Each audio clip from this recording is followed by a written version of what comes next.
सिर्फ इंसान नहीं, जानवर भी फिजिकल रिलेशन बनाते हैं और ये सीख उन्हें कुदरत से मिलता है। हाँ, ये सीख हमें भी कुदरत से ही मिलता है, बट कुदरत से हमें ये सीख नहीं मिलता कि आबादी को कैसे नहीं बढ़ानी है, जो कि हम सीखते हैं या फिर हमें सिखाया जाता है।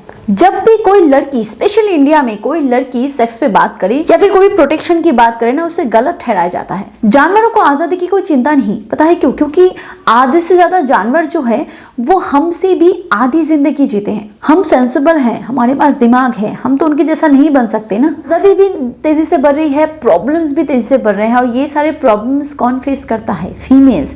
और पता है हम इन प्रॉब्लम को क्यों फेस करते हैं? क्योंकि हमें सही टाइम पे सही नॉलेज नहीं मिलता। हमारे देश को लोग अपडेटेड बनाना चाहते हैं, बट एजुकेशन लेवल ही बहुत पुअर है। 8वीं क्लास में भी जब रिप्रोडक्टिव सिस्टम को पढ़ाया जाता है तो उसमें भी फीमेल्स के पार्ट को हटा दिया जाता है, या फिर उस चैप्टर को ही। कोई ना तो प्रिकॉशन बात करता है, ना प्रोटेक्शन पे बात करता है। सारी चीजें मानो कि छुपाते हुए, बट बाकी चीजें बारी ओपनली होती है। प्रिकॉशंस का जो मेन फॉर्मूला होता है, जो 1 नंबर पे आता है, वो है कॉन्डोम। लोग ये कमेंट करते हैं मैम कि इससे प्लेजर नहीं मिलता, कुछ महसूस नहीं होता, बहुत ही अननेचुरल लगता है। But fact is, if you are husband wife, फिर भी चलो मान लो कि तुमने प्रोटेक्शन का इस्तेमाल नहीं किया, बट अगर तुम हस्बैंड वाइफ नहीं हो तो फिर तुम अपनी लाइफ को इतना रिस्क में क्यों डालोगे? चाहे तुम एक लड़का हो, चाहे तुम एक लड़की हो, उस लेवल पे इसका इस्तेमाल बहुत ज़रूरी है। क्योंकि अगर तुम्हें ऐसी कोई डिजीज़ अपने बॉडी में नहीं पालनी जिससे आगे जाके तुम मर भी सकते हो,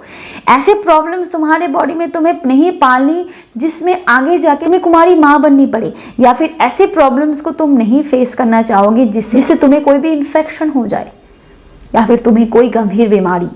अगर तुम प्रेग्नेंट हो गए तो बच्चों तुम्हारी बैंड बजेगी।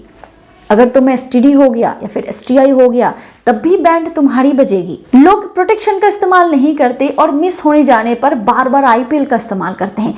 ये और खतरनाक होता है, आगे जाके ऐसी नौबत आ जाती है कि फिर आप माँ ही नहीं बन पाते हो। अगर आप हस्बैंड वाइफ हो, अगर आपका मल्टीपल पार्टनर नहीं है, तो फिर भी चलो एक दूसरे पे ट्रस्ट है और इस केस में एसटीआई की प्रॉब्लम या फिर कुछ और चीज़ें नहीं होती। और रही बात सेफ प्रेगनेंसी की, तो उसके भी अलग अलग बहुत सारे फॉर्मूले हैं। बट अगर आप हस्बैंड वाइफ नहीं हो तो उस केस में सिर्फ इकलौता ही आपके लिए प्रोटेक्शन होता है, वो है कॉन्डोम। कि आपके प्राइवेट पार्ट में हाइपर सेंसिटिविटी की प्रॉब्लम है, यानी कि छूने से ही आपको डिस्चार्ज हो जाता है, यानी फिर सोचने से ही आपको डिस्चार्ज हो जाता है, या फिर देखने से ही हो जाता है। अगर आपको लगता है कि आपकी टाइमिंग बहुत कम है और बहुत जल्दी आप डिस्चार्ज हो जाते हो, तो आप इस प्रोडक्ट का इस्तेमाल कर सकते हो। ये मिस्ट्रेस का एनहेंस फॉर मैन है। इसमें वो सारे इंग्रेडिएंट्स है जो आपकी प्राइवेट पार्ट की हाइपर सेंसिटिविटी को कम करता है। इसमें एलर्जिनाइन है। एलर्जिनाइन का मेन काम है प्राइवेट पार्ट के ब्लड वेजल्स को रिपेयर करना, और लॉन्ग यानी कि क्लोव ऑयल है। क्लोव ऑयल जो है वो प्राइवेट पार्ट की हाइपर सेंसिटिविटी को कम करता है। और इसमें एलोवेरा भी है जो आपके प्राइवेट पार्ट में मॉइस्चर को लॉक करता है और कोई भी फंगल इन्फेक्शन होने से आपको बचाता है। तो अगर आप इस प्रोडक्ट का इस्तेमाल करना चाहते हो तो डिस्क्रिप्शन बॉक्स में दिए गए लिंक पे क्लिक करके आप इसको ऑर्डर कर सकते हो। तो अदरवाइज स्क्रीन पे दिए गए फ़ोन नंबर पे कॉल करके भी आप इस प्रोडक्ट को ऑर्डर कर सकते हो। और आप ऋतु30 कूपन कोड का इस्तेमाल ज़रूर करें, इससे आपको 30% डिस्काउंट मिल जाएगा। चलिए आगे बढ़ते हैं वीडियो की तरफ। अगर आपका पार्टनर, अगर आपका मेल पार्टनर नहीं यूज करना चाहता तो मार्केट में फीमेल कंडोम भी अवेलेबल है, वो भी आप इस्तेमाल कर सकते हो। वो थोड़े महंगे हो सकते हैं बट आपके लाइफ से ज़्यादा महंगे तो नहीं है। अगर आपको थ्रू आउट इंटीमेट रिलेशन नहीं यूज करना है तो एटलीस्ट आप मेजर स्ट्रोक से पहले इसका इस्तेमाल जरूर करें। But this advice only for loyal married couple.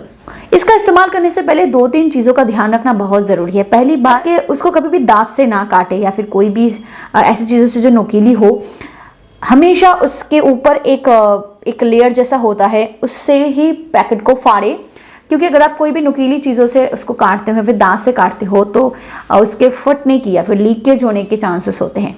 दूसरी बात है कि उसका डेट हमेशा चेक कर लें। आप दुकान से खरीद लाए और उसको ही इस्तेमाल कर लिया, डेट हमेशा चेक करना ज़रूरी है। उससे रैश हो सकती है या फिर प्रोडक्ट खराब हो सकता है। कभी भी 2 प्रोटेक्शन शील्ड को एक साथ इस्तेमाल ना करें। बहुत लोग सोचते हैं कि इससे डबल प्रोटेक्शन होता है, नहीं। लेटेक्स अपने आप में घर्षण करता है और इससे वो खुद ब खुद फट सकता है। हमेशा सिंगल ही इस्तेमाल करें और अच्छे तरीके से इस्तेमाल करें। कभी भी एक बार इस्तेमाल किया हुआ चीज़ें दोबारा इस्तेमाल ना करें। कभी भी अगर आप बैक साइड से लोशन बना रहे हो उसको ही फ्रंट में यानी कि वजाइना में उसको दोबारा इस्तेमाल ना करें। उसमें बहुत ज़्यादा बैक्टीरिया होता है जो कि आपके इन्फेक्शन लेवल को और ज़्यादा इंक्रीज करता है। तो उसको चेंज करके दोबारा फ्रेश प्रोटेक्शन शील्ड का इस्तेमाल करें। अब बात करते हैं कि किस टाइम पे आपको कॉन्डोम नहीं यूज़ करना चाहिए। पहली बात कि अगर आप प्रेग्नेंट होना चाहते हो डेफिनेटली तब तो आप प्रोटेक्शन का इस्तेमाल नहीं करोगे। दूसरा, अगर आपके प्राइवेट पार्ट में कोई भी इन्फेक्शन हुआ है और वो इन्फेक्शन लेटेक्स की वजह से हुआ है या फिर मतलब कि प्रोटेक्शन शील्ड अगर आपको डॉक्टर्स बोलते हैं कि आपको नहीं यूज़ करना चाहिए, उसमें कुछ लुब्रिकेंट होते हैं जिससे बहुत बार रेयर केस में होता है बट लड़कों को इन्फेक्शन हो सकता है, फीमेल्स को भी हो सकता है, तो उस केस में आप ना यूज़ करें। ये दोनों रीज़न हो सकते हैं जिस टाइम पे आपको अवॉइड करना चाहिए। बट अगर आप यूज़ नहीं भी करना चाहते तो आप अपने पार्टनर को ज़रूर कह सकते हो, जो फीमेल पार्टनर है उसको ज़रूर कह सकते हो। अगर आप फीमेल पार्टनर हो तो आप खुद इस्तेमाल कर सकते हो क्योंकि ये बेस्ट तरीका होता है। अदरवाइज कोई और तरीका नहीं होता जिससे आपको STI की प्रॉब्लम जा सकता है, STD की प्रॉब्लम बचा सकता है, कोई भी इन्फेक्शन से आपको बचा सकता है। व्यूअर्स, अगर आपको वीडियो पसंद आया है तो प्लीज़ लाइक ज़रूर करना, शेयर जरूर करना और सब्सक्राइब करना बिल्कुल मत भूलना। Thank you so much for watching my video. Keep watching and keep healthy. Bye bye.